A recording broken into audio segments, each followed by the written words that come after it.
On the morning of August 18, 2025, NATO launched one of the most complex and provocative air operations in post-Cold War European history. More than 50 Allied air assets simultaneously converged on the skies surrounding Kaliningrad, Russia's only ice-free Baltic port, and the fortified home of its Baltic Fleet. Kaliningrad is not an ordinary city. It is a Russian military exclave physically cut off from the Russian mainland, wedged between NATO members Poland and Lithuania, hosting Iskander and ballistic missiles with a 500-kilometer strike range, S-400 air defense systems, and tens of thousands of Russian troops behind reinforced fortifications. The centerpiece of NATO's operation was the deployment of the U.S. Air Force EA-37B Compass Call.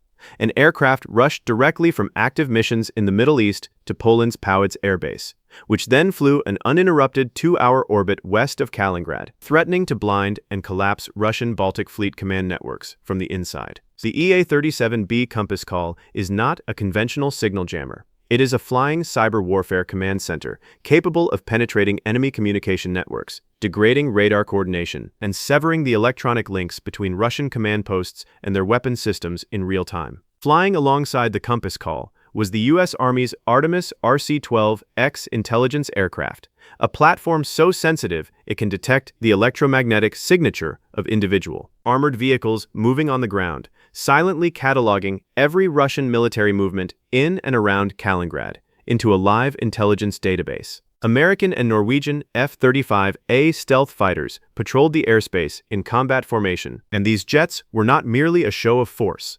Equipped with advanced sensor fusion technology, they were simultaneously mapping the precise blind spots of every Russian radar installation deep inside Kaliningrad, second by second, in real time. A NATO E-3 AWACS aircraft served as the airborne command brain of the entire operation, coordinating all air assets from a single elevated command post over northern Poland, while U.S., Italian, and NATO aerial refueling tankers formed a logistics bridge in the sky so that fighter jets could sustain continuous pressure without ever returning to base. Simultaneously, far to the north, a British Royal Air Force P-8A Poseidon maritime patrol aircraft and a German Navy surveillance aircraft spent hours circling the Skagerrak Strait, the mandatory and narrowest transit corridor that Russian submarines must pass through to enter or exit the Baltic Sea, hunting with sonar buoys dropped directly onto the water's surface. Russia's response to this encirclement was not silence.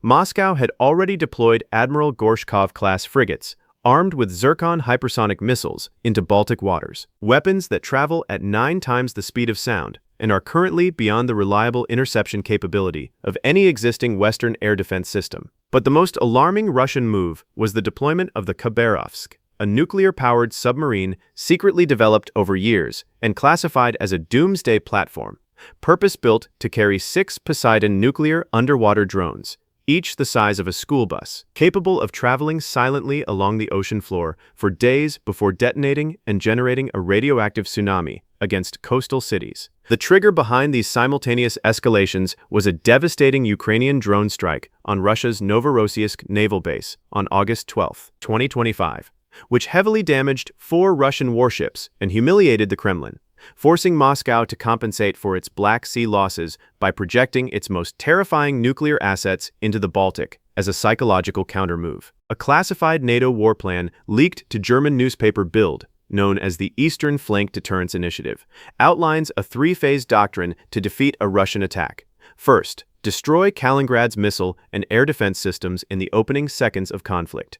Second, deploy an AI-managed autonomous drone zone along the Russian-Belarusian border.